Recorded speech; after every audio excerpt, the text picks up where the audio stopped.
Hello दोस्तों, good morning. आपका अपने यूट्यूब चैनल एसवी क्यूरियस पर स्वागत है। तो देखिए दोस्तों, हम लोग जो है क्लासिफिकेशन ऑफ नंबर पढ़ चुके हैं। अब क्लासिफिकेशन ऑफ नंबर, वो जो नंबर संख्याओं के जो प्रकार हैं उन पे एग्जाम में क्वेश्चन कैसे बनते हैं, कैसे कैसे क्वेश्चन आते हैं, आज हम उन सब क्वेश्चनों को देखेंगे। तो देखिए, पहला क्वेश्चन हम लेते हैं सहअभाज्य संख्याओं को ज्ञात करना। सहअभाज्य संख्याओं को ज्ञात करना। तो देखिए, पहला मैं क्वेश्चन आप लोगों को लेता हूं।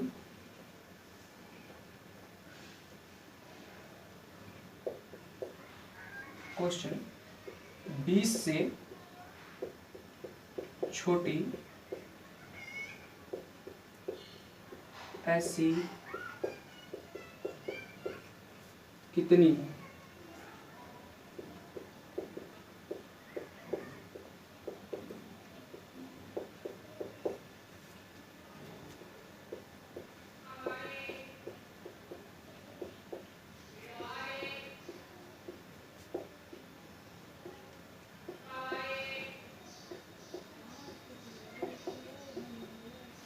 देखिए दोस्तों, आपका क्वेश्चन है 20 से छोटी ऐसी कितनी संख्याएं हैं जो 20 के साथ सहअभाज्य हैं। 20 से छोटी। एक चीज और ध्यान दीजिएगा, जब भी इस तरह से क्वेश्चन आएगा वो हमेशा यही पूछेगा कि 20 से छोटी ऐसी कितनी संख्याएं, बड़ी नहीं पूछ सकता कि 20 से बड़ी ऐसी कितनी संख्याएं हैं, ठीक। या सिर्फ ये नहीं कह सकता कि ऐसी कितनी संख्याएं हैं जो 20 के साथ सहअभाज्य हैं, ये भी हम नहीं पता कर सकते, ठीक। और अगर बड़ी कह दिया तो भी हम नहीं पता कर पाएंगे। दिखाते हैं अभी कैसे नहीं कर पाएंगे। और जब भी क्वेश्चन देगा हमेशा यही देगा 20 से छोटी ऐसी कितनी संख्याएं हैं जो 20 के साथ सहअभाज्य हैं। तो देखिए, ऐसे सवाल ज्ञात करने के लिए, ऐसे सवाल लगाने के लिए आपको पहले कुछ और जानकारियां होनी चाहिए, जो कि मैं आपको बताता हूँ। देखिए, जैसे पहले आपको कैनोनिकल जो है रूप जो है कैनोनिकल पता होना चाहिए।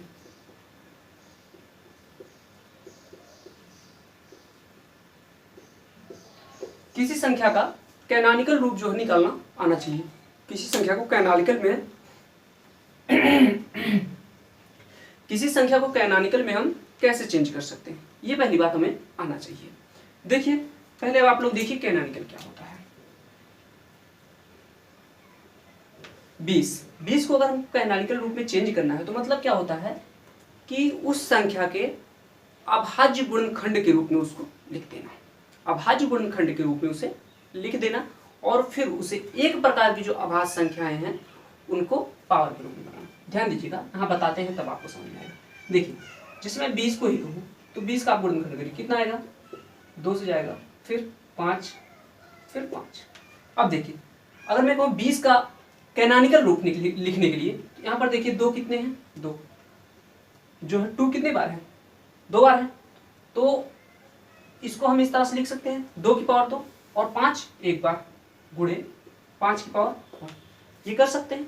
तो मतलब क्या हुआ, 20 का अगर जब कहे आपसे कैनोनिकल रूप लिखने के लिए तो आप क्या करेंगे, 2 की पावर 2 गुणे 5 की पावर 1। देखिए, इसका मान जो है 20 के बराबर ही है। 2 की पावर 2 क्या हो गया, 4 और ये 5 बराबर क्या, 20। इतनी बात क्लियर। कैनोनिकल क्या होता है, जैसे अगर आपसे कह दिया जाए कैनोनिकल में चेंज करने के लिए कोई और संख्या ले लीजिए आप, जैसे कि आप 12 ले लीजिए, 12। तो 12 को हम क्या कर सकते हैं, 4 3 12, 4 का 4 का जो है मल्टीप्लाई 3 में करिए तो क्या हो जाएगा, 12। तो हम 4 को क्या लिख सकते हैं, 2 की पावर 2। ये जो नीचे लिखा जा रहा है देखिए 2 5, ये अभाज्य संख्याएं हो जानी चाहिए। इसको तोड़ के अभाज्य संख्याओं में चेंज कर देना होता है, ठीक। ये देखिए 2 क्या है, अभाज्य, और 3 क्या है, अभाज्य, 3 की पावर 1। ये इसका कैनोनिकल रूप है। अब इस कैनोनिकल के बारे में और इस पे आधारित कैनोनिकल से बनने वाले क्वेश्चन, ये सारे क्वेश्चन हम जो है एलसीएम एचसीएफ में करेंगे, ठीक। वहां पर बहुत विस्तार से इन पे बहुत सारे क्वेश्चन लेंगे। यहाँ पर बस आपको इतनी जानकारी होनी चाहिए कि किसी चीज का कैनोनिकल कैसे निकाला जाता है, इतनी बात क्लियर। वहां पर हम आपको दिखाएंगे कैनोनिकल से जो है गुणनखंडों की संख्या ज्ञात करना, उसके कितने गुणनखंड हो सकते हैं। बात समझ में आए तो चलिए आगे चलते हैं। कैनोनिकल समझ में आ गया होगा, आगे देखते हैं।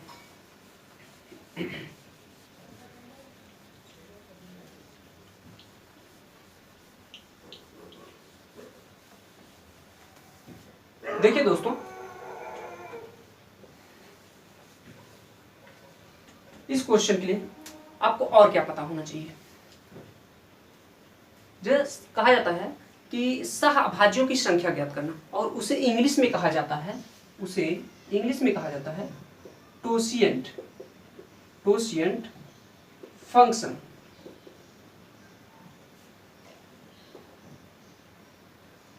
टोसिएंट फंक्शन, ठीक, टोसिएंट फंक्शन। और इसको जो है हम लोग रिप्रेजेंट कैसे करते हैं, टोसिएंट, ये किसका चिन्ह है, टोसिएंट यन से, ठीक, किससे, टोसिएंट यन से। अब देखिएगा यहाँ पर, और आपको ध्यान देना क्या, टोसिएंट यन, इसका सूत्र होता है, इसका सूत्र होता है, जैसे ये यन क्या है, एक नंबर है, यन एक नंबर है जिसका कैनोनिकल रूप है a की पावर x इंटू बी की पावर y इंटू सी की पावर z, ठीक। तो ये हमें जो है टोसिएंट, उसका टोसिएंट निकालने के लिए सूत्र है, टोसिएंट मतलब उसके सह अभाज्य संख्याओं को ज्ञात करने के लिए सूत्र क्या है, ध्यान दीजिएगा, सूत्र है n 1 माइनस, यहाँ देखिए ये a है, a 1 माइनस 1 अपान b, ये b है, 1 माइनस 1 अपान c। अगर ये आगे और भी जैसे d आ जाता, d की पावर कुछ आ जाता, तो फिर हम आगे ऐसे और लेके जाते। ये आपको सूत्र जो है क्या करना है, नोट करना है, आपको ये जो सूत्र है आपको नोट करना है, ठीक, ये आपको सूत्र याद रखना पड़ेगा, फिर जाके आपका ये सवाल लग पाएगा। ये क्या है, टोसिएंट मतलब आप समझिएगा कि सह अभाज्य संख्याओं को ज्ञात करना, टोसिएंट फंक्शन, जिसको इंग्लिश में हम लोग बोलते हैं। इतनी बात समझ में, इतनी बात अगर क्लियर है तो ये सूत्र देख लीजिए, याद कर लीजिए। जैसे मैंने अभी क्या कहा कि 20 से छोटी ऐसी कितनी संख्याएं हैं जो 20 के साथ सहभाज्य है, 20 के साथ सहभाज्य है। तो देखिए दोस्तों, तो 20 को पहले हम क्या करेंगे, कैनोनिकल रूप में चेंज करेंगे। ये देखिए n के बराबर ये जो लिखा गया है, ये इसका क्या है, ये कैनोनिकल रूप में लिखा गया है, इसको ये कैनोनिकल रूप में लिखा गया। तो 20 को हम क्या करेंगे, कैनोनिकल रूप में चेंज करेंगे। तो देखिए 20 को जब हम कैनोनिकल रूप में चेंज करेंगे तो क्या आया था, 2 की पावर 2 गुणे 5, यही आया था। तो अब हम उसका टोसिएंट हमें निकालना है, क्या करना है, टोसिएंट निकालना है, सहभाज्यों की संख्या निकालना है।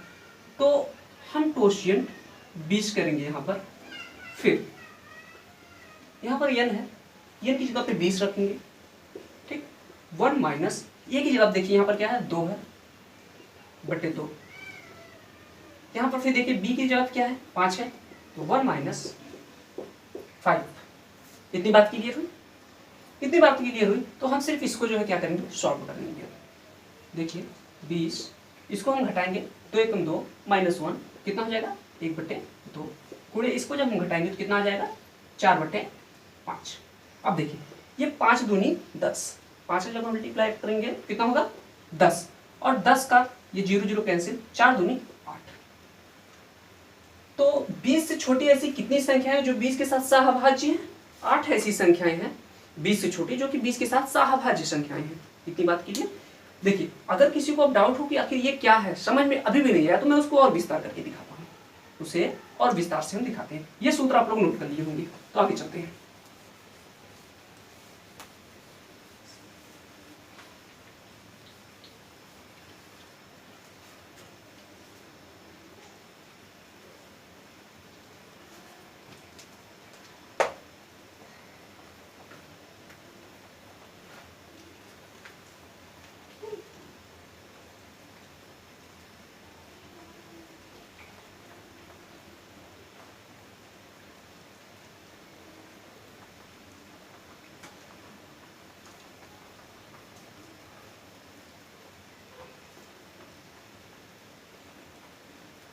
देखिए दोस्तों, मैंने निकाला था अभी टोसिएंट 20, ठीक, और जो है 20 का कैनोनिकल रूप में मैंने चेंज किया था, 2 और 2 गुणे 5, कितना क्लियर था। और इसका जो टोसिएंट में मान आया था कितना आया था, 8। इसकी सबसे 20 से छोटी ऐसी कितनी संख्याएं हैं जो 20 के साथ सहभाज्य है, तो कितनी संख्या है, 8 है। अब वो 8 संख्याएं कौन सी है उसको आप लोग देखिए, देखिएगा 20 से छोटी कौन कौन सी संख्या है, 1 2 3, देखिए 1 2 3 4 5 6 7 8 9 10, फिर 11 12 13 14, 15, 16, 17, 18, 19। ये जो है 19 संख्याएं हैं जो कि 20 से छोटी हैं। तो अब चेक करिए आप कि 20 के साथ इसमें से कौन कौन सी संख्या जो है सहभाज्य है। तो देखिए एक क्या इसके साथ सहभाज्य है, एक इसके साथ क्या सहभाज्य है? तो नहीं, हम एक को जो है नहीं। ठीक, क्यों? क्योंकि यहाँ पर जो है सहभाज्य का जो है आप लोगों को मैंने बताया था कि ऐसी दो संख्याएं जिसका कॉमन सिर्फ एक हो उसे सहअभाज्य कहते हैं। सिर्फ एक हो उसे सहअभाज्य कहते हैं। ठीक, तो देखिए, तो यहाँ से हम क्या लेंगे? पहले 2 लेंगे तो 2 कॉमन हो जाएगा 20 से, 3 लेते हैं 3 हो जाएगा, फिर 4 नहीं ले सकते 5 लेंगे, और क्या ले सकते हैं? फिर 7 ले सकते हैं, 9 ले सकते हैं, 10 नहीं ले पाएंगे, 11 ले सकते हैं, फिर 13 ले सकते हैं, 15 भी नहीं ले पाएंगे क्योंकि 15 और 20 में जो है 5 कॉमन हो जाएगा, 17 ले सकते हैं, फिर 19 ले सकते हैं। देखिए आपकी कितनी संख्या होगी टोटल? 4। ठीक, यहाँ पर हम लोग जो है एक को नहीं लेते हैं, एक को नहीं लिया जाता है। इतनी बात क्लियर है? तो 20 से जो है छोटी ऐसी कितनी संख्या है जो 20 के साथ सहअभाज्य है? ये 8 ही संख्याएं हुई ना कि जो कि 20 के साथ सहअभाज्य है। समझ में आया कि हम लोग ज्ञात क्या चीज कर रहे हैं? हम लोग ज्ञात ये चीज कर रहे हैं। ये 8 संख्याएं हैं जो कि 20 के साथ सहअभाज्य है। इतनी बात क्लियर? इतनी बात क्लियर। तो इसी पे हम 1-2 सवाल और लेते हैं, फिर आगे बढ़ते हैं।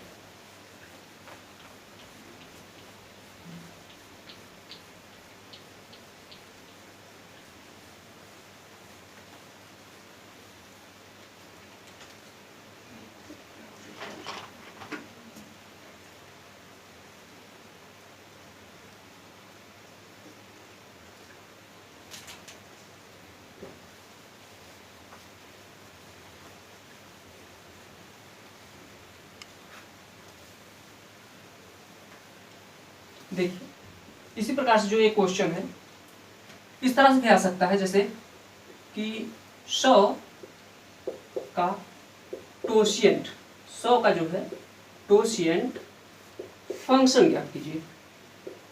100 का जो है टोशिएंट फंक्शन क्या होगा?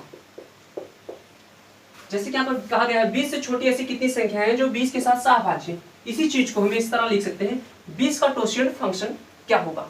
ठीक, इस चीज को हम यहाँ पर इस तरह से भी लिख सकते हैं कि 20 का टोशिएंट फंक्शन क्या होगा।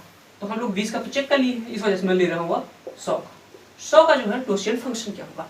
तो सेम प्रोसेस वही कि 100 को पहले हम क्या करेंगे? कैनोनिकल रूप में चेंज करेंगे। 100 को पहले कैनोनिकल रूप में चेंज करेंगे। अब देखिए, कैनोनिकल रूप में चेंज करने के लिए आप लोग परेशान कतई ना होइएगा कि जैसे अभी 20 का आप निकाले थे इस तरह से नहीं निकालना है। इसको पहले आप जिस छोटी संख्या में आप तोड़ सकते हैं तोड़ दीजिए। जैसे इसको क्या कर सकते हैं आप 10 गुणे 10 में तोड़ सकते हैं, 10 गुणे 10 में तोड़ सकते हैं। 10 को क्या तोड़ सकते हैं? 5 गुणे 2 में, 5 गुणे 2, 5 गुणे 2 मतलब क्या हुआ? 2 की पावर 2 गुणे 5 की पावर 2। इतनी बातें की है, ये इसका हो गया कैनोनिकल रूप। चेक कर लीजिए, 2 की पावर 2 4 हो जाएगा और 5 की पावर 2 25 हो जाएगा। 25 चौको कितना हो जाएगा? 100 हो गया। सही है। तो अब हम इसका क्या करेंगे? टोशिएंट फंक्शन निकालेंगे और कितने का? 100 का। सूत्र हमें पता है, n की जगह क्या रखेंगे? 100। 1 माइनस a की जगह क्या है? 2। फिर 1 माइनस b होता है और b की जगह क्या है? 5 लेंगे। देखिए इसको सॉल्व करिए, ये कितना आ जाएगा? 1/2 गुणे ये कितना आ जाएगा? 4/5। कितनी बात की? देखिए ये काटेंगे, एक 0 कैंसिल हो, कितना गया? 40 आंसर। 40 संख्याएं ऐसी हैं 100 से छोटी ऐसी कितनी संख्या है जो कि 100 के साथ सहअभाज्य? 40 संख्याएं हैं। 40 संख्याएं ऐसी हैं जो कि 100 के साथ सहअभाज्य है। इतनी बात कीजिए। अब इस तरह से कोई भी क्वेश्चन आएगा आप लोग सॉल्व कर लेंगे। तो अब हम आगे लेते हैं और सवाल।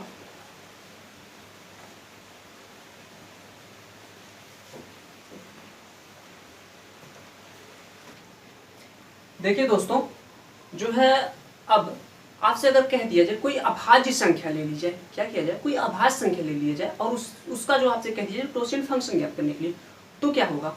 उसका जो है टोशिएंट फंक्शन कितना हो जाएगा? जैसे अगर मैं कह दूं कि आप ले लीजिए 19 ले लीजिए और मैं कहूँ 19 से छोटी ऐसी कितनी संख्याएं हैं जो 19 के साथ सह अभाज्य होंगी, 19 के साथ सह अभाज्य होंगी।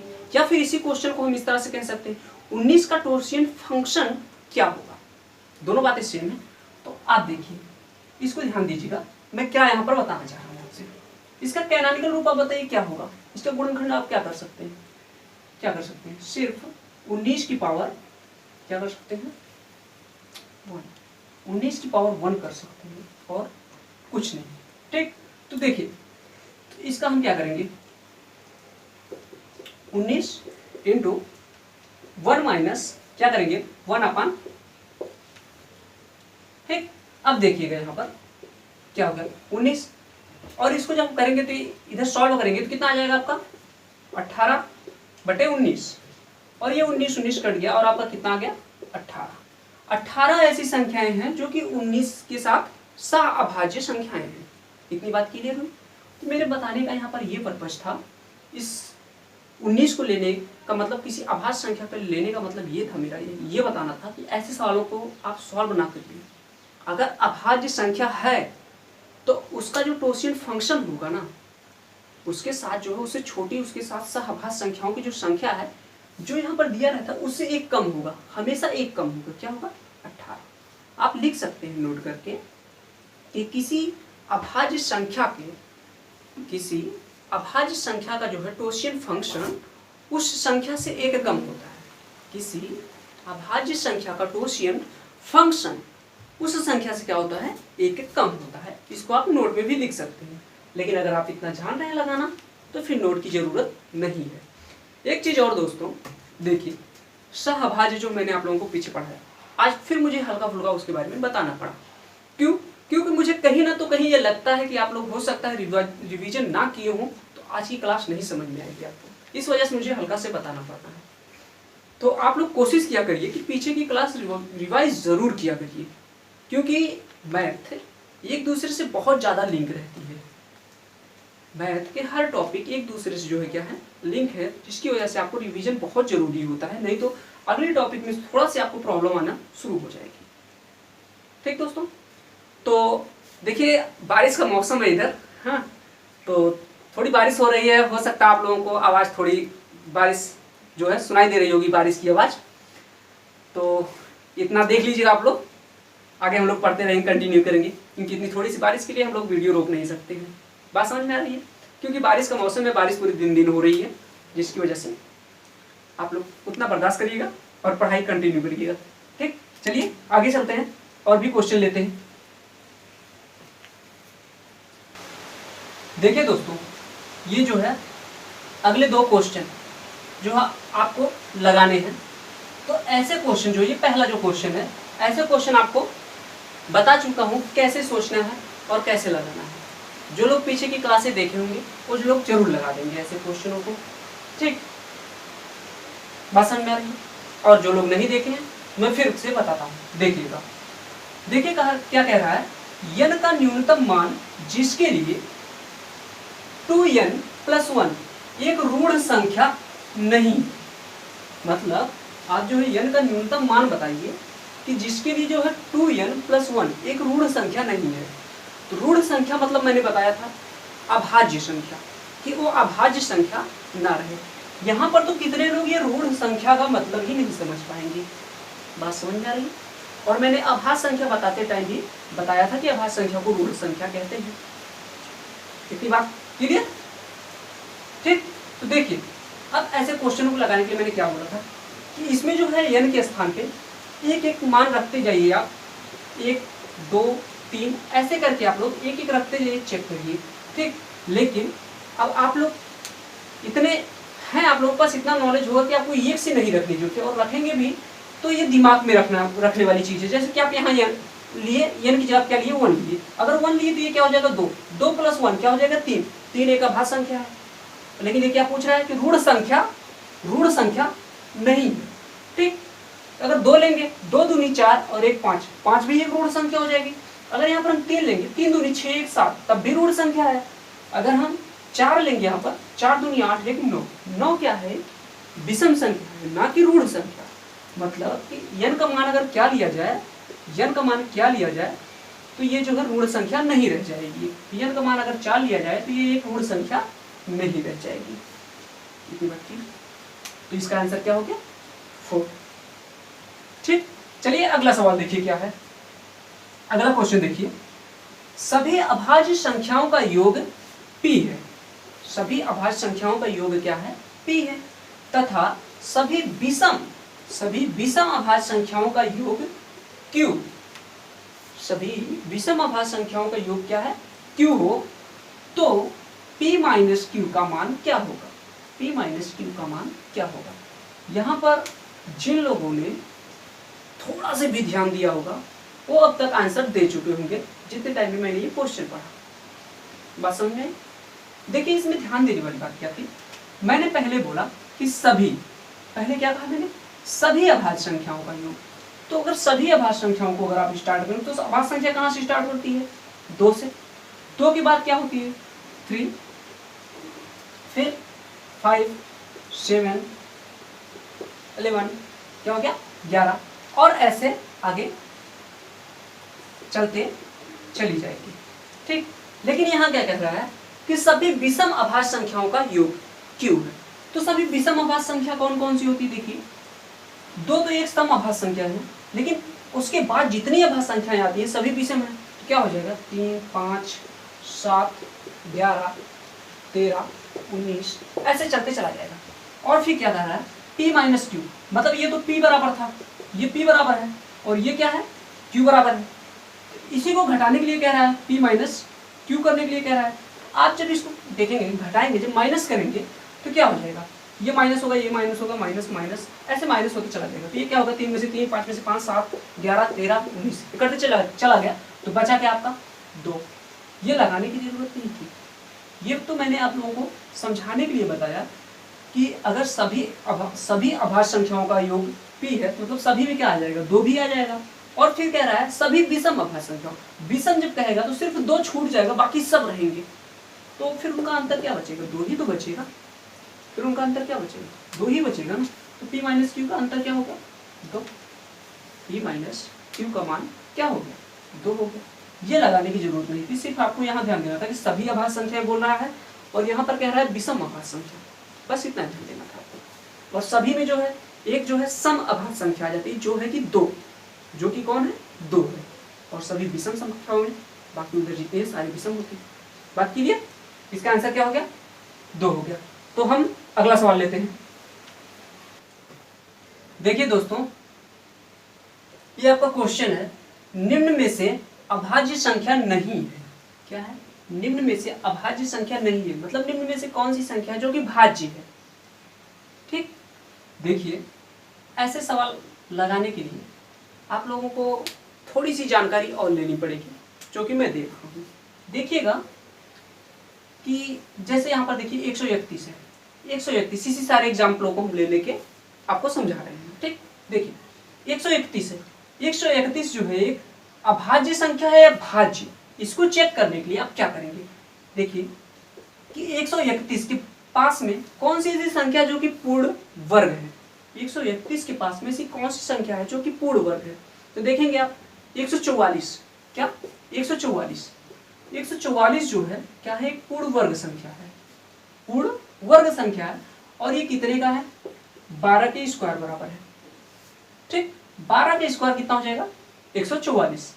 तो यहाँ पर हम लोग क्या करेंगे, देखिए ये इसके सबसे पास में है, अगर इससे नीचे आकर जाएंगे आप 144 से नीचे जाएंगे पूर्ण वर्ग में तो कितना आ जाएगा 121, जो कि 11 का स्क्वायर है। बात क्लियर इतनी? तो हम लोग क्या करते हैं, जब भी अभाज्य संख्या चेक करनी रहती है कि वो अभाज्य है या भाज्य है, तो हम उसको क्या करेंगे, देखेंगे ये संख्या कौन सी है, 131 दिख रही है, हाँ तो 131 के पास कौन सी ऐसी संख्या जो कि पूर्ण वर्ग में है। 131 के पास मतलब उससे जो हल्की सी बड़ी हो, हल्की बड़ी हो, बात समझ में आ रही है। तो देखिए तो 144 जो है क्या पड़ रहा है 144, तो हम देखेंगे कि ये कितने का वर्ग है 12 का वर्ग है। तो 12 से जितनी छोटी अभाज्य संख्याएं होंगी, 12 से छोटी जो जो अभाज्य संख्याएं होंगी उनसे हम इनमें भाग देके चेक करेंगे। अगर भाग पूरी चली गई तो ये भाज्य संख्या हो जाएगी। क्या हो जाएगी, ये भाज्य संख्या हो जाएगी एक। और इसमें जो है अगर भाग नहीं गई इसके नीचे जितनी अभाज्य संख्याएं हैं उनसे, मतलब कि ये क्या हो जाएगी, अभाज्य संख्या हो जाएगी, प्राइम नंबर हो जाएगा। इतनी बात क्लियर। तो इसके नीचे जो है अभाज्य संख्याएं कौन कौन सी है देखिए, 2, 3, 5, 7 और 11, यही सारी है। चेक करिए, आप 2 से विभाज्यता का नियम जानते हैं कि इकाई के स्थान पे अगर सम अंक रहेगा, सम संख्या रहेगी, तभी जो है भाग जाएगी, मतलब ये 2 से तो जाएगी नहीं। 3 से भी जानते हैं, इनका अगर योग 3 से कट गया तो 3 से जाएगी। देखिए क्या जा रहा है, इनका योग कितना हो जाएगा, 5, मतलब कि 3 से जो है ये भी नहीं कटेगा। और 5 से भी जानते हैं कि जब इकाई के स्थान पे जो है 0 या 5 रहे तब जाके कटता है, जानते हैं। और 7 की भी विभाज्यता का नियम जानते हैं कि इसका दुगुना किया जाए और दुगुना करके घटा दिया जाए, अगर वो 7 से कटेगी तो जो इसमें भाग जाएगा, नहीं तो नहीं जाएगा। तो देख रहे हैं आप कि इसमें तब भी नहीं जा रहा है, मतलब क्या, 13 में से 2 गया, कितना गया, 11, नहीं जा रही है, मतलब कि 7 से भी नहीं कटेगी। नहीं तो फिर इतनी बड़ी भी संख्या नहीं है कि आप 7 का विभाज्यता का नियम अगर भूल गए, डायरेक्ट चेक कर लीजिए, 7 से नहीं जा रही है। 11 से चेक कर लीजिए, 11 का भी विभाज्यता का नियम जानते हैं आप कि एकांतर अंकों का योग और फिर उनका अंतर अगर 0 हो या फिर 11 से डिवाइड हो तो क्या हो जाएगा, भाग पूरी जाएगी। तो देखिए 1 1 क्या हो रहा है, 2 और 3, 3 और 2 का अंतर क्या हो जा रहा है, 1, मतलब यहाँ 11 से भी नहीं कट रहा है, मतलब 131 क्या है, एक अभाज्य संख्या है। 131 एक अभाज्य संख्या है। इतनी बातें समझ में आई। चलिए अगला लेते हैं। देखिए मुझे समझाना पड़ रहा है जिसकी वजह से इतना टाइम लग रहा है, नहीं तो आप तुरंत देखे होते कि 12 से नीचे इतनी अभाज्य संख्याएं होती हैं, आप इनके सारे की विभाज्यता का नियम जानते हैं, कितना समय लगता है, बिल्कुल नहीं लगता। ठीक, चलिए अगला विकल्प लेते हैं। मैं कहूँ अगर देखिए 151 जो है क्या है, 151 क्या है, क्या एक अभाज्य संख्या है या भाज्य, इसको चेक करने के लिए हम देखेंगे कि इसके पास में कौन सी ऐसी संख्या है जो कि पूर्ण वर्ग है। तो 12 तो 144 इससे कम हो जा रही है, तो हमें क्या लेना है, इससे हल्का सा बड़ा रहे, जो कि इससे सबसे निकटतम रहे, तो वो कौन सी हो जाएगी, 13, 13 का स्क्वायर, 13 का स्क्वायर कितना होता है, 169। तो ये सारी चीजें अगर आपको पता चल जा रहा है तो क्या लिखने की आवश्यकता है, नहीं। तो फिर 13 से जितनी छोटी अभाज्य संख्या है, 13 खुद एक अभाज्य संख्या, लेकिन 13 को नहीं लेंगे, उससे छोटी अभाज्य संख्याओं को लेंगे हम। तो कौन कौन सी हो जाएगी, 2, 3, 5, 7, 11, ये हुई। चेक कर लीजिए, 2 से जानते हैं इकाई स्थान पे जो कोई सम अंक नहीं है, मतलब 2 से नहीं जाएगा। 3 से भी जानते हैं अगर इनका योग जो है कट गया, देखिए क्या हो जाएगा, इनका योग तो 7 हो रहा है, नहीं कटेगा। 5 से भी जानते हैं कि इकाई के स्थान पे क्या होगा, 0 और 5 रहेगा, तब कटेगा, नहीं कट रहा है। और जो है 7 से भी जानते हैं, इसमें जो इकाई के स्थान पे क्या करेंगे, 2 से गुणा करेंगे, इसमें घटा देंगे, घटाने के बाद क्या आ रहा है, 13 आ रहा है, 7 से नहीं कट रहा, मतलब ये भी नहीं कटेगा। ठीक, और 11 से भी जानते हैं इसके एकांतर अंकों का योग और फिर उनका अंतर, अगर 11 से विभाजित है संख्या 11 से विभाजित है, नहीं तो नहीं विभाजित है। देख रहे हैं इनके एकांतर अंकों का अगर आप अंतर ले रहे हो, एकांतर अंकों के योग का अगर अंतर ले रहे हो तो क्या आ रहा है, 3 आ रहा है, नहीं कटा। मतलब कि ये भी एक संख्या कैसी है, अभाज्य संख्या है। कैसी संख्या, अभाज्य संख्या है। इतनी बात क्लियर, इतनी बात क्लियर है तो हम आगे चलते हैं। अब क्या है, 161 ये क्या है, एक भाज्य या अभाज्य, चेक करिए। 161 ये भी किसके, कौन सी संख्या है जो कि इसके पास में है और इससे हल्का से बड़ी हो और वो पूर्ण वर्ग हो, कौन सी है, 169 ही है, 169। तो मतलब ये कितने का है, 13 का स्क्वायर है। तो 13 से नीचे जितनी अभाज्य संख्या है उनसे चेक करिए, 2 से नहीं कटेगा, देखिए क्या 3 से कट रहा है, 3 से भी नहीं कट रहा है क्योंकि इनके अंकों का योग जो है 8 हो जा रहा है। तो अब 5 से देखिए, 5 से कटेगा, 5 से भी नहीं कटेगा, क्या देखिए 7 से कट रहा है, 7 से काटिए, देखिए कट जाएगा, 2 से गुणा किए और फिर इसमें 16 में से 2 घटा दिए, कितना है, 14, 7 से कट गया, मतलब ये पूरी संख्या क्या हुई, 7 से कट गई। तो आपसे पूछा क्या था, निम्न में से अभाज्य संख्या नहीं है, मतलब कि कौन सी संख्या जो भाज्य है, तो भाज्य संख्या कौन सी है, 161 एक भाज्य संख्या है। और फिर आप वैसे ही 181 को ज्ञात कर लेंगे, ये जो है भाज्य या अभाज्य। लेकिन आपसे जो पूछा है कि भाज्य संख्या नहीं है तो आपको प्राप्त हो गया, तो इसको ज्ञात करने की जरूरत नहीं है। इतनी बात क्लियर हुई।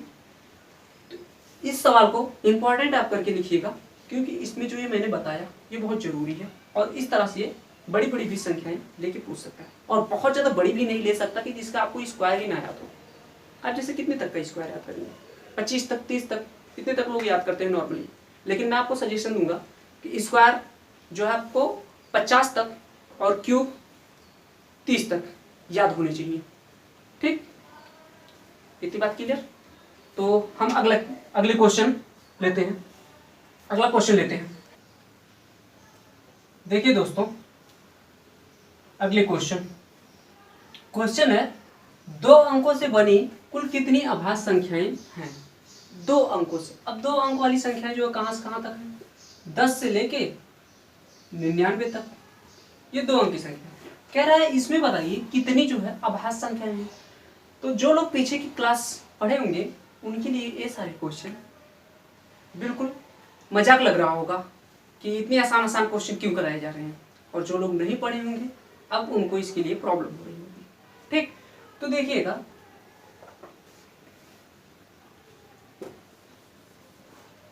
देखिए आप लोगों को मैंने बता रखा था कि 1 से लेके 100 तक में कुल कितनी अभाज्य संख्याएं होती हैं। 1 से लेके 100 तक में कुल कितनी अभाज्य संख्याएं होती हैं आपकी, टोटल 25 होती है।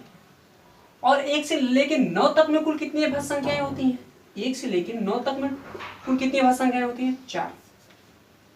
ठीक, और जो यहाँ पर जो है 100 एक भाज्य संख्या है, मतलब अगर आपसे कहा जाए यहाँ पर 99 तक तब भी 25 ही होगी। और इसमें से अगर 4 घटा दिया जाए 9 तक की तो आपको पता चल जाएगी कि 2 अंकों में जो है कितनी अभाज्य संख्याएं हैं।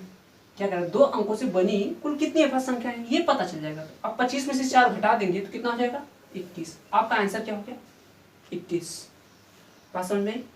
आप लोगों से कोई भी अगर कह दिया जाए इस तरह से कि आपसे 70 से 80 के बीच कितनी अभाज्य संख्याएं हैं, या फिर कह दिया जाए 40 से लेकर 90 के बीच कितनी अभाज्य संख्याएं हैं, जो लोग पीछे की क्लास पढ़े होंगे उनके लिए ये सारे क्वेश्चन सिर्फ 5 से 10 सेकंड का काम है।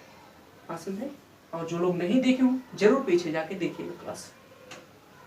और अगला क्वेश्चन देखिए क्या कह रहा है, 2 अंकों से बनी कुल कितनी भाज्य संख्याएं हैं। क्या है, भाज्य संख्याएं।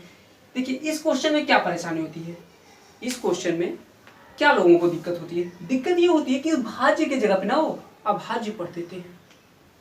इस भाज्य की जगह पे क्या पढ़ते हैं, वो अभाज्य पढ़ देते हैं, जिसकी वजह से क्वेश्चन को गलत करके चले आते हैं।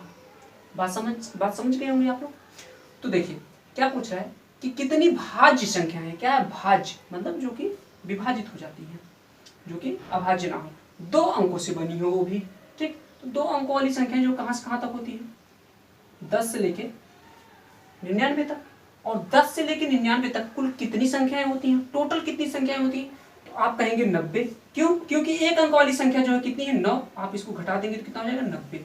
और ये सारे इस प्रकार से जो मैंने अभी बताया ये इतनी चीजें, ये मैंने आपको पहली, दूसरी, तीसरी क्लास में बहुत ही विस्तार पूर्वक बताया हूँ, और इस पर बहुत सारे क्वेश्चन आते हैं। इतनी बात कीजिए, तो कितनी हो जाएंगी, 90 संख्याएं हो जाएंगी। और आपने अभी जस्ट निकाला है कि 2 अंकों वाली अभाज्य संख्याएं कितनी होती हैं, 2 अंकों वाली अभाज्य संख्याएं कितनी होती हैं। अभी आपने ऊपर निकाला कि वो कैसे निकाली जाएंगी, वो कैसे निकाली जाएंगी। तो कितनी है टोटल, 21। आप इसमें से घटा दीजिए तो कितना आ गया आपका, 69, 69। तो कितनी ऐसी 2 अंकों की ऐसी कितनी अभाज्य संख्याएं हैं, 69 संख्याएं हैं। आपका आंसर कितना होगा, 69। बात क्लियर? चलिए, अगर किसी को समझने में जरा से भी प्रॉब्लम हो रही है मतलब कि वो पीछे की क्लास नहीं देखा होगा। अगर ना समझ में आए तो पीछे की क्लास देखिएगा पहले और फिर इस क्लास को आप लीजिएगा।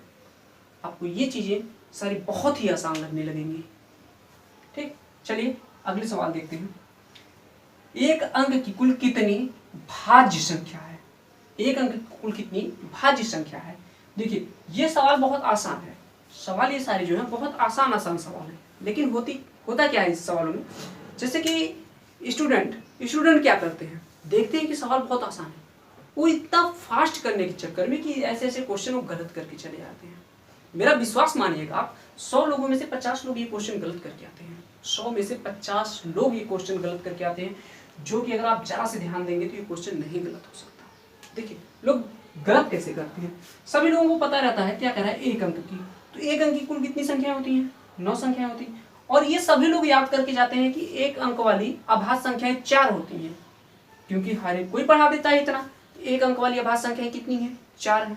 तो लोग क्या करेंगे, डायरेक्ट इसमें से 4 घटा देंगे और कहेंगे 5 होंगी, जो कि जो है भाज्य संख्याएं हो जाएंगी। 5 संख्याएं ऐसी हैं जो कि भाज्य हैं, और लोग 5 पे आंसर करके चले आएंगे, जो कि गलत है, जो कि क्या है, गलत है। अब गलत क्यों है, क्योंकि वहां पर ये लोग नहीं ध्यान देते कि एक जो है ना तो भाज्य है और ना ही अभाज्य है। एक ना तो भाज्य है और ना ही अभाज्य है।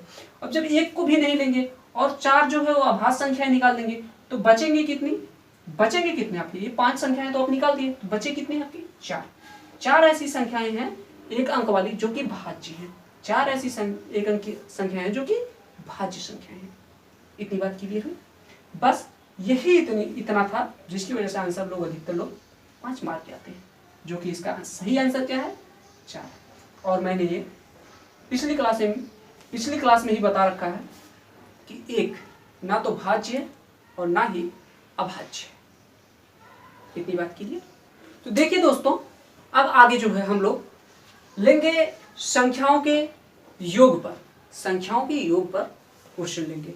जैसे कि प्रथम n प्राकृतिक संख्याओं का योग क्या होता है, प्रथम n प्राकृतिक संख्याओं के वर्गों का योग क्या होता है, प्रथम n प्राकृतिक संख्याओं के घनों का योग क्या होता है।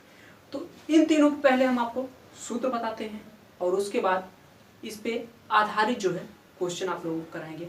और इस पे आधारित क्वेश्चन जो है बहुत सारे एग्जाम में आए हैं, आप कोई भी एग्जाम उठा लीजिएगा, इन पे जो है क्वेश्चन उसको पूछना ही है तो पूछना है। ठीक, तो देखिए पहले हम सूत्र आप लोगों को लिखाते हैं, उसके बाद फिर उस पर आधारित सारे आपसे क्वेश्चन करवाएंगे। चलिए चलते हैं। देखिए दोस्तों, ये जो है आपको सूत्र याद करने पड़ेंगे, ये सारे सूत्र जो है आपको याद रखने होंगे। सूत्र है प्रथम n प्राकृतिक संख्याओं का योग क्या है, प्रथम n प्राकृतिक संख्याओं का योग बराबर सूत्र है n+1/2। प्रथम n प्राकृतिक संख्याओं के वर्गों का योग n+1 2n+1/6। प्रथम n प्राकृतिक संख्याओं के घनों का योग n कोष्टक में n+1/2 का होल स्क्वायर, क्या, होल स्क्वायर। देखिए ये तीनों सूत्र जो है आप याद रखेंगे, और इन पे आधारित क्वेश्चन हम आज अभी करा रहे हैं। और फिर आगे जैसे आएगा सम संख्याओं के वर्गों का योगफल क्या होगा, सम संख्याओं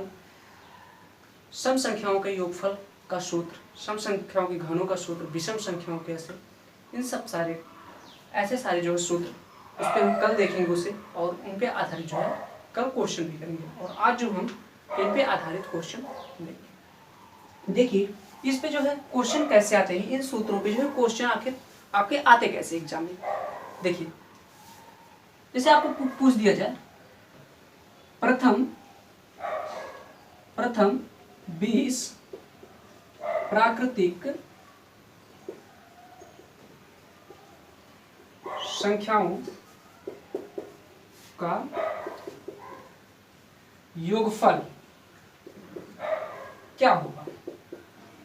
ठीक, आपका ये सवाल है प्रथम 20 प्राकृतिक संख्याओं का योगफल क्या होगा। तो देखिए ये किस सूत्र पे है, इसी पे ना, प्रथम n प्राकृतिक संख्याओं का योगफल क्या होगा। अब आप लोग प्राकृतिक संख्याएं जानते हैं क्या चीज होती है। ठीक, तो 20 कह रहा है, तो आप लोग देखिए शुरुआत में और एक चीज आप लोग करिएगा, जितनी बार ये सवाल मिले, जितनी बार ये सवाल आप लोगों को, जितनी बार इस तरह से इस प्रकार के क्वेश्चन आए इन सूत्रों पे, आप लोग उतनी बार इन सूत्रों को लिखेंगे। इस वजह से कह रहा हूँ लिखने के लिए कि आप इस तरह से रटने के लिए जब बैठेंगे तो आपको भूल जाया करेगा, लेकिन आप जब क्वेश्चन लगाते समय उसको लिखेंगे वो बहुत अच्छे से याद रहेगा। बात समझ में आ रही, क्वेश्चन लगाते टाइम अगर सूत्र को लिया जाए तो वो बहुत अच्छे से याद हो जाता है। तो चलिए देखिए दोस्तों, इस सवाल को लगाते हैं। क्या कह रहा है, प्रथम 20 प्राकृतिक संख्याओं का योगफल क्या होगा।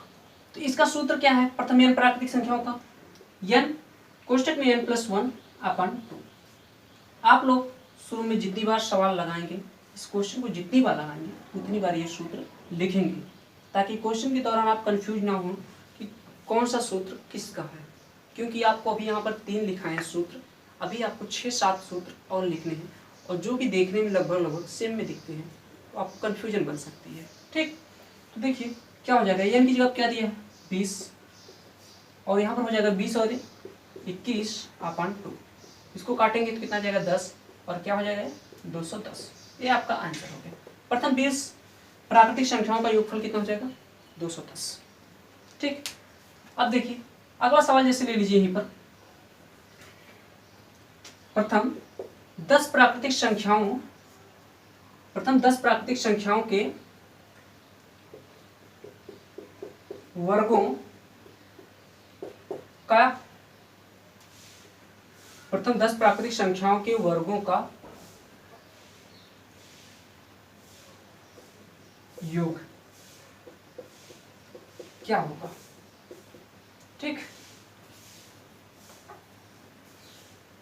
प्रथम 10 प्राकृतिक संख्याओं के वर्गों का योग क्या होगा। अब यहां पर देखिए वर्ग कह रहा है, प्रथम 10 प्राकृतिक संख्या कह रहा है, तो वर्गों वाला सूत्र लिख लीजिए। क्या है, n कोष्टक में n+1, दूसरे कोष्टक में 2n+1/6। देखिए n का मान कितना है 10,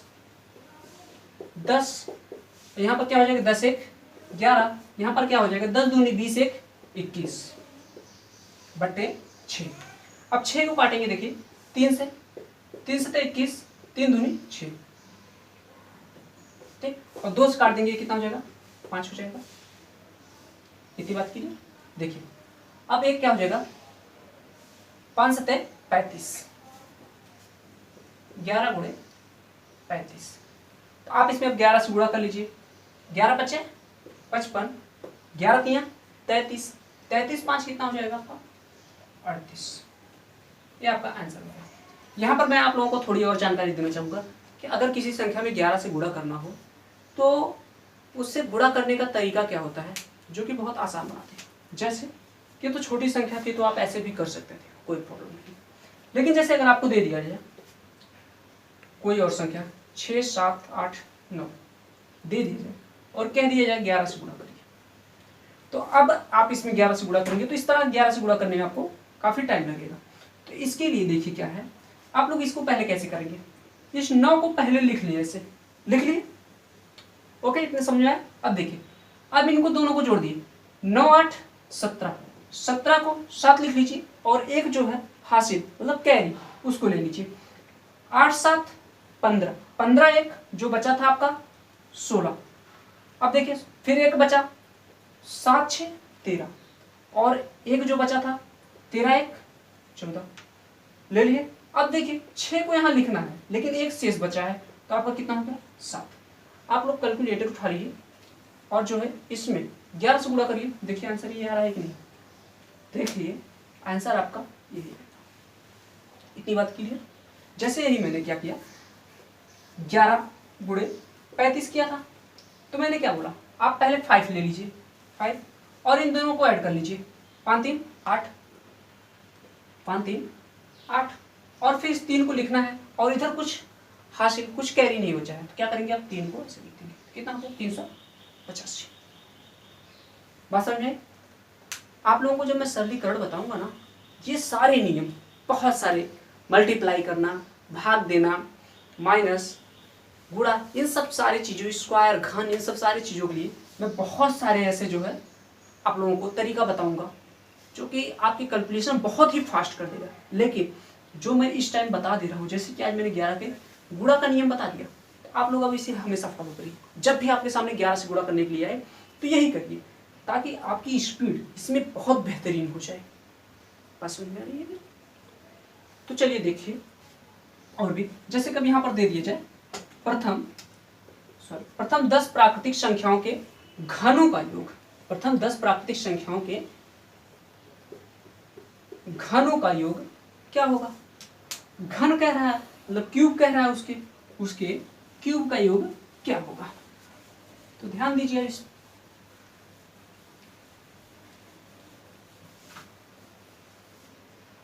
क्या हो जाएगा, सूत्र क्या है आपका n कोष्टक में n+1 1/2 का होल स्क्वायर, यही आपका सूत्र है। 10 कह रहा है तो यानी कि जहाँ पे आप रखेंगे क्या, 10 गुणे 10 एक 11/2 का होल स्क्वायर। ठीक, इसको काटेंगे आप, कितना आ जाएगा 5, 11 का गुणा करेंगे तो कितना हो जाएगा 55, और ये स्क्वायर था तो क्या कर देंगे, स्क्वायर लगा देंगे 55 का स्क्वायर। अब 55 का स्क्वायर लोग आ गया। अब 55 का स्क्वायर कैसे निकाला जाए, तो इसके लिए भी आपको बहुत आसान तरीका है। जब भी किसी संख्या के इकाई स्थान पे अगर 5 हो तो उसका स्क्वायर, उसका वर्ग निकालने का तरीका क्या है, देखिएगा। पहले तो मैं इसको बता दे रहा हूँ आपका कितना हो जाएगा। तो आप क्या करेंगे, जब भी इकाई स्थान पे क्या हो 5 आ जाए तो कैसे करेंगे, तो पहले इकाई स्थान 5 है तो 5 का स्क्वायर पहले पूरा पूरा लिख देंगे। 5 का स्क्वायर तो पता होगा ना 25, और ये जो इधर फिर संख्या है उसको क्या करेंगे, इससे एक अधिक लेंगे। इससे जब एक अधिक लेंगे तो कितना लेंगे 6, और 6 और 5 का गुणा कर देंगे तो कितना हो जाएगा 30। अब 55 का स्क्वायर निकालिए, देखिए 3025 ही। जैसे आप लोगों को जो संख्या याद हो उसको लेके एग्जाम्पल दिखाते हैं, आसान लगेगा। जैसे 15 का स्क्वायर क्या होगा, आप में से सभी लोगों को याद होगा 15 का स्क्वायर कितना होता है 225। लेकिन जिस तरीके से मैं निकालने के लिए कह रहा हूँ, देखिए कैसे होगा। मैंने कहा 5 का स्क्वायर लिख दीजिए 25, फिर मैंने कहा ये जो एक है इधर जो संख्या है इससे एक अधिक ले लीजिए। एक अधिक लेंगे तो कितना ले लेंगे 2। अब 2 का गुणा जब एक में करेंगे तो कितना हो जाएगा 2। देखिए 225 आया कि नहीं। जैसे आप लोगों को 25 का स्क्वायर याद होगा, क्या होगा 25 का स्क्वायर याद होगा। 25 का स्क्वायर कितना होता है 625। देखिए 5 का अगर स्क्वायर करेंगे आप तो कितना हो जाएगा 25, और इस 2 से एक अधिक लेंगे क्या लेंगे 3 हो जाएगा। 3 दूनी कितना हो जाएगा 6। देखिए 625 आ गया। कितनी बात कीजिए। जैसे आपसे अगर कह दिया जाए 35 का स्क्वायर निकालिए। 35 का स्क्वायर कैसे निकालेंगे आप, 5 का स्क्वायर कर दीजिए 25, 3 से एक बड़ा लीजिए 4, 4 3 12। 35 का स्क्वायर आप करके देखिए 1225 होगा। इस तरह से कोई भी संख्या है आप निकाल सकते हैं। इतना नहीं कि सिर्फ 2 अंकों के लिए नहीं फॉलो करेगी, ये 3 अंकों के लिए भी फॉलो करेगी। आप 3 अंकों की संख्या भी अगर ऐसे है तो आप निकाल सकते हैं। देखिएगा कैसे, ध्यान दीजिएगा। ठीक, ये मत सोचिएगा सिर्फ 2 अंक की है तभी ये कर सकते हैं, 3 अंक की है तब भी कर सकते हैं। बस 3 अंक में प्रॉब्लम क्या है कि जैसे कि लास्ट में अगर आ गया 195 आ गया, अगर 195 अगर मान लीजिए आ गया आपको, तो आपको थोड़ा बुरा करना आना चाहिए। जैसे 195 का अगर कह दो स्क्वायर तो आप क्या करेंगे 5 का स्क्वायर कर लीजिए 25। अब मैंने कहा जो इधर संख्या है उससे एक अधिक लीजिए। देखिए इधर क्या है 19 है, 19 से एक अधिक ले लीजिए, क्या कर देंगे 20। अब 20 का गुणा आप जब जो है किस में कर देंगे 19 में, कितना हो जाएगा 19 दूनी 38। आप गुणा करके इसको जो है 195 का स्क्वायर निकालिए। देखिए 38,025 आएगा आपका। देखिए अब गुणा करने में प्रॉब्लम कैसे आती है, मान लीजिए अगर ये रहता और आपको इसका स्क्वायर करना रहता इसका, तो आप क्या करते 25 करते और 18 से एक बड़ी संख्या लेते, 18 से बड़ी लेते मतलब 19, तो 19 गुणे 18 करते और जो 19 गुणे 18 आता वही यहाँ पर लिख लेते, आपका आंसर हो जाता। ठीक, लेकिन फिर भी इसका स्क्वायर करने से आसान जो मैंने तरीका ये बताया अभी वही तो है। 18 गुणे 19 आपको करना आसान है, करके यहाँ पर लिख देंगे आंसर आ गया। इतनी बात क्लियर। तो चलिए और भी सवाल लेते हैं हम। जैसे कि इन्हीं सवालों पे देखिए आपको सवाल आएगा कैसे, इन पे जो और क्वेश्चन जो बनते हैं उन क्वेश्चनों को देखते हैं कैसे क्वेश्चन है।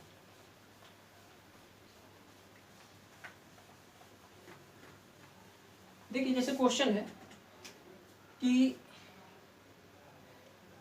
120 पेज की 120 पेज की पुस्तक की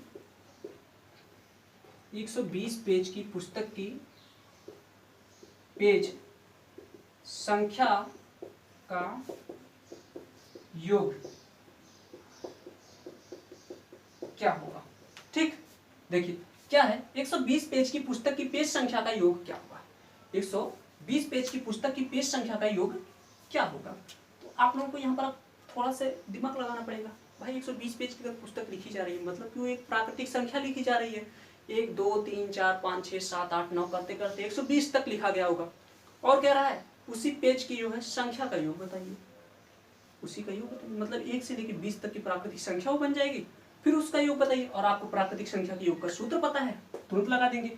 सूत्र है आपका n प्लस 1/2, ये आपका सूत्र रहा। तो आप क्या करेंगे, 120 गुणे 121 आ जाएगा अपन 2, इसको काट लेंगे 6 60 गुणा कर देंगे, 6 कम 6 6 दूनी 12, 6 कम 6 1 7, कितना हो गया 7260, आपका आंसर हो गया। अगर कैलकुलेशन में कहीं अगर कभी गलती हो जाए तो आप लोग जो है उसको अपने तक रखिएगा और सही कर लिया करिए, ठीक, कल ऐसा होगा नहीं जल्दी ठीक। तो चलिए अगले क्वेश्चन पे चलते हैं। देखिए दोस्तों, कोई एक क्वेश्चन जो है, एक दीवार घड़ी 1 बजे एक बार, 2 बजे 2 बार, 3 बजे 3 बार बजती है और आगे इसी क्रम में चलता है, आगे भी यह इसी क्रम में बजती रहती है। तो बताइए यह दीवार घड़ी एक दिन में कुल कितनी बार बजेगी? यह दीवार घड़ी एक दिन में कितनी बार बजेगी? तो देखिए दोस्तों, एक दिन में टोटल कितने घंटे होते हैं? 24 घंटे। एक दिन में टोटल कितने घंटे होते हैं? 24 घंटे। तो इसमें जो है दोस्तों, आप लोग गलती कहाँ करते हो? गलती ये करते हो कि आप लोग 24 घंटे एक दिन में तो निकालें, और ये ध्यान यहाँ पर दिए आप कि एक दिन में जो है एक बार, मतलब 1 बजे एक बार, 2 बजे 2 बार, 3 बजे 3 बार, तो आप सोचेंगे कि 24वें घंटे में जो है 24 बार बजेगी। तो आप क्या करते हो कि जैसे 1 बजे एक बार, फिर 2 बजे 2 बार, 3 बजे 3 बार, 4 बजे 4 बार, ऐसे ऐसे सोचते हो फिर आप कि 24 घंटे में जो है 24वें बार 24 बार बजेगी। लेकिन यहाँ पर ध्यान देना, आप लोग ये भूल जाते हैं कि जो दीवार घड़ी है ना, दीवार घड़ी, उसमें कितने घंटे तक वो, कितने घंटे का वो होता है, उसका एक जो चक्कर होता है वो कितने घंटे का होता है? 12 ही घंटे का होता है ना। तो मैं बताऊं आपसे कि वो अधिकतम जो बजेगी 12 बजे जो है 12 बार बजेगी, फिर वो 1 से स्टार्ट हो जाएगी, फिर 1 बार बजेगी। बात समझ में? तो यहाँ से ये है कि आप ये जो प्राकृतिक संख्या जैसे आपकी प्राप्त हो रही है 1 से लेकर 24 तक, तो 24 तक नहीं करना, आपको कितना करना है? 12। वो 12 बजे फिर 12 बार बजेगी, ठीक। तो इस तरह से घड़ी 24 घंटे में 2 चक्कर लगाएगी। कितने चक्कर? 2 चक्कर, ठीक। तो आप क्या करेंगे, यहाँ पर 12 प्राकृतिक संख्याओं का योग निकालेंगे। 12, क्योंकि देखिए प्राकृतिक संख्या के रूप में हो गई ना, बात समझ में आ गई। तो इसका सूत्र क्या है? n plus 1/2। तो कितनी बार अधिकतम कितनी बार बज रही है? 12 बार। तो क्या करेंगे, 12 गुणे 13/2, कितना हो गया? 6। 13 छक 78, ठीक। लेकिन ये तो सिर्फ 12 घंटे का निकला ना, 78 बार वो बजी कितने टाइम में? 12 घंटे में। लेकिन बजाना कितने टाइम में? 24 घंटे, क्योंकि वो एक दिन चल रही है, एक दिन में। तो आप फिर दोबारा 78 जोड़ दीजिए या फिर इसी में 2 से गुणा कर दीजिए। बात तो वही है ना, 2 बार जोड़ना या फिर 2 बार गुणा करना, 3 बार जोड़ना या फिर उसी संख्या में 3 से गुणा कर देना, बात सेम होती है। बात समझ रहे होंगे आप लोग मेरी। तो इसमें क्या करेंगे, आप 2 से गुणा कर दीजिए, देखिए क्या आ जाएगा। 2 8 16, 2 7 14, 14 1 156 बार। तो ये घड़ी जो है कुल एक दिन में कितनी बार बजेगी? 156 बार बजेगी। आपका आंसर क्या हो गया? 156। इतनी बात समझे। और भी लोग जो है यहाँ पर गलती क्या करते हैं, वो लोग यहाँ पर गलती और भी करते हैं कि वो एक दिन का मतलब सिर्फ 12 घंटे निकाल लेते हैं। क्यों? क्योंकि उनके दिमाग में ये चलता रहता है कि घड़ी एक चक्कर जो है कितने टाइम में लगा रही है? 12 घंटे में। मतलब वो अधिकतर बार जो बजेगी 12 बजे बजेगी, 12 बार बजेगी, ठीक। तो लोग सिर्फ 12 जो है 12 बजे तक का निकाल के और 78 निकाल देते हैं और 78 आंसर मार के चले जाते हैं। और आपको मैं बताऊं आपकी जानकारी के लिए कि ऑप्शन जो देता है ना वो इसी तरह से देता है, आपको आंसर सब मिलेगा। जैसे कि आपको 156 मिल जाएगा, ठीक, 78 भी उसमें दिया रहेगा ऑप्शन, और फिर आपको जो ये 24 का जो जैसे योग निकाल रहे हैं आप, इसका भी आपको दिया रहेगा, ठीक। 12 गुणे 25 आप करेंगे तो कितना हो जाएगा? 25 गुना 50, 25 से कम 25 से 30, 300। आपको आंसर 300 भी दिया रहेगा, ठीक। ऐसे आंसर दिया रहेगा। और बच्चे जहां पर मतलब जो गलती करते हैं, एग्जामिनर को पता है कि बच्चे क्या क्या सोच सकते हैं, उसी हिसाब से वो सारे ऑप्शन बना देता है और बच्चों को लगता है कि हाँ हम तो आंसर सही करके आए हैं, ठीक। यहाँ पर होती हैं गलतियाँ, इन गलतियों को आप ध्यान देंगे ताकि एग्जाम में गलतियाँ ना हो, ठीक। जो भी गलती करनी हो अपने रूम पे करें एग्जाम में, ताकि दोबारा गलती ना करना पड़े, ठीक।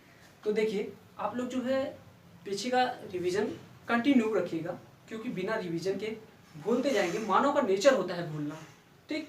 वो कुछ दिन बाद भूलने लगेगा। जैसे शुरुआत में क्या करिए आप कि संडे संडे रिवीजन कीजिए, ठीक। संडे संडे 1-2 बार जो है संडे संडे रिवीजन करिए, फिर उसी चीज़ को 1 महीने बाद रिवीजन करिए। ऐसे आप कंटिन्यू करते रहेंगे तो आपका एक ऐसा दिन आएगा कि एग्जाम से पहले आप एक दिन में पूरी मैथ देख के जा सकते हैं। एक दिन में पूरी मैथ आप, अगर आपको एक दिन मान लीजिए बहुत कम लग रहा है तो अधिकतम लग सकता है तो 2 दिन लग सकता है किसी को। लेकिन मेरा मानना है, मैं जैसे जानता हूँ जिन लोगों को, कि जो लोग कंटिन्यू रिवीजन करते रहते हैं वो लोग एग्जाम के दौरान एक दिन में एक सब्जेक्ट खत्म करके उसको एक निगाह में सिर्फ सरसरी निगाह से देखते हुए चले जाते हैं। बात समझ में आ रही है? आप लोग भी ऐसा कर सकते हैं, लेकिन कंटिन्यू रिवीजन करना पड़ेगा और प्रैक्टिस में बने रहना होगा, क्योंकि पेपर जो है आप लोगों को क्वालिफाई करने के लिए कंटिन्यूटी बहुत ज़्यादा आवश्यक है। कंटिन्यूटी बहुत ही आवश्यक है भाई। ये रेगुलरिटी, हमें रेगुलर बने रहना पड़ेगा, तब जाके एग्जाम निकलता है। जैसे कि बहुत सारे लोग जो है तैयारी करने आते हैं प्रयागराज में यहाँ पर, लेकिन उन बच्चों से आप पूछिएगा, आपके गांव में कोई ना तो कोई जरूर रहता होगा ऐसा जो कि प्रयागराज में पढ़ाई करता होगा। उनसे पूछिएगा कि अगर वो 8 महीने इलाहाबाद में रह के पढ़ाई करें और फिर 2 महीने के लिए सिर्फ घर चले जाते हैं, तो उनका जो 8 महीने का पढ़ा हुआ रहता है उसमें उनको कितना याद रह जा सकता है। बहुत ज़्यादा भूल जाते हैं, जिसकी वजह से कंटिन्यूटी रेगुलरिटी बहुत ज़रूरी है, बहुत ज़रूरी है। यकीन मानिएगा मेरा, जो लोग कंटिन्यू बने रहते हैं वही एग्ज़ाम क्वालिफाई करते हैं। ऐसा नहीं कि जो लोग शुरुआत में टॉपर रहे हैं वो एग्ज़ाम क्वालिफाई करते हैं। बात समझ रहे हैं? तो अब फिर हम यही क्लास रोक रहे हैं, समय हो गया, तो फिर हम कल मिलते हैं। एक चीज़ और, अगर वीडियो आप लोगों को पसंद आए तो उसे लाइक भी करिएगा और आप अपने दोस्तों में इसको शेयर करिए प्लीज़, और सब्सक्राइब ना किए हो तो सब्सक्राइब जरूर कर लेना, ठीक। जय हिंद।